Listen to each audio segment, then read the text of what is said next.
उर्दू ज़बान की तीसरी किताब में मैंने सबक नंबर 28 तक पढ़ा चुका। अब इंशाल्लाह इस वीडियो में सबक नंबर 29 और सबक नंबर 30 पढ़ेंगे। चलिए शुरू करते हैं। बिस्मिल्लाहिर्रहमानिर्रहीम।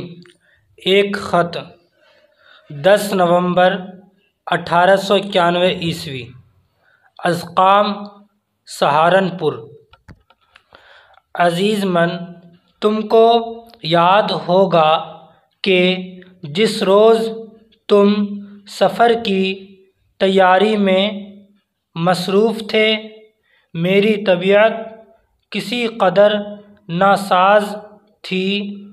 इसी वजह से तुमको रुख़सत करने के लिए रेलवे स्टेशन तक मैं ना जा सका था। तुम्हारे जाने के बाद हलालत और ज़्यादा हो गई, यहाँ तक मैं रुख़सत लेने पर मजबूर हुआ। 10 दिन से कोई काम ना कर सका, बराबर इलाज हो रहा है। डॉक्टर मसीहुद्दीन दोनों वक्त तशरीफ़ लाते हैं और एक औज़ार सीने पर रख कर फेफड़े की कैफ़ियत को मुलाहिज़ा करते हैं। अलबत्ता 2 रोज़ से मर्ज़ में क़दरे तख़फ़ीफ़ है।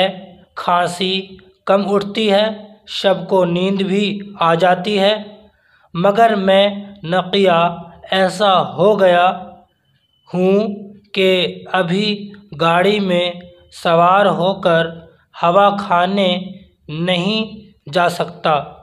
डॉक्टर साहब कहते हैं कि 1 हफ़्ते के बाद चलने फिरने की इजाज़त मिलेगी। ज़रा और तवानाई आ जाए तो मेरा इरादा है कि सीधा लाहौर चला जाऊं। वहाँ के जाने से सिर्फ़ तब्दील आबो हवा ही मकसूद नहीं है, बल्कि ज़रूरत पड़ी तो डॉक्टर शिफ़ाउद्दौला से, जो मेरे क़दीम इनायत फ़रमा है, मुआलजे का मौका मिलेगा। उम्मीद है कि मुआवदत के वक्त 2-4 रोज़ तुम्हारे पास भी क़याम करूँगा और 1-2 रोज़ पेशतर तुमको अपने आने की इत्तिला दूँगा। बच्चों को दुआ और सब अहबाब को सलाम। शौक़ वस्सलाम, राक़िम अमीर बेग। अब ये माना पढ़ेंगे। नासाज के मतलब है नामुवाफ़िक़ या बीमार। हलालत का मतलब बीमारी। मजबूर मतलब, मजबूर का मतलब समझ रहे हैं, मजबूर का मतलब मजबूर है। मर्ज़ मतलब बीमारी, बीमार। तख़फ़ीफ़, तख़फ़ीफ़ मतलब कमी करना। नक़िया मतलब कमज़ोर। तवानाई मतलब ताकतवर। तब्दील मतलब बदलना। इनायत फरमा यानी मेहरबान, मेहरबान फरमा। मुआलजे मतलब इलाज।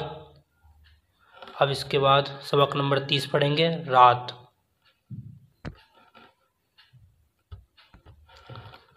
सबक नंबर 30 रात। गया दिन हुई शाम, आई है रात। खुदा ने अजब शे बनाई है रात। ना हो रात तो दिन की पहचान क्या, उठाए मज़ा दिन का इंसान क्या। हुई रात खलक़त छुट्टी काम से, खामोशी सी छाई सर शाम से। लगे होने अब हाट बाज़ार बंद, ज़माने के सब कार और बार बंद। मुसाफिर ने दिन भर किया है सफ़र, सर शाम मंजिल पे खोली कमर। दरख्तों के पत्ते भी चुप हो गए, हवा थम गई, पेड़ भी सो गए। अंधेरा उजाले पे गालिब हुआ, हर एक शख्स राहत का तालिब हुआ। हुए रोशन आबादियों में चिराग, हुआ सब को मेहनत से हासिल फराग। किसान अब चला खेत को छोड़कर के घर में करे चैन से शब बसर। थपक कर सुलाया उसे नींद ने, तरद्दुद भुलाया उसे नींद ने। गरीब आदमी जो के मज़दूर है, मुशक्क़त से जिनके बदन चूर है। वह दिन भर की मेहनत के मारे हुए, वह मांदे थके और हारे हुए। निहायत खुशी से गए अपने घर, हुए बाल बच्चे भी खुश देख कर। गए भूल सब बाल बच्चों का गम, सवेरे को उठेंगे अब ताज़ा दम। कहाँ चैन ये बादशाह को नसीब, के जिस बेगमी से हैं सोते गरीब। अभी माना पढ़ेंगे। गालिब, गालिब मतलब हावी। राहत मतलब आराम। तालिब मतलब चाहने वाला या किसी चीज़ का तलब करने वाला। फराग, फराग मतलब फुर्सत। ताज़ा दम यानी मुस्तैद, ठीक है, या फ्रेश, कुछ भी कह सकते हैं। ताज़ा दम। आप ये सबक नंबर 30 तक पढ़ लेंगे इंशाल्लाह। अगली वीडियो में अगले सबक पढ़ेंगे।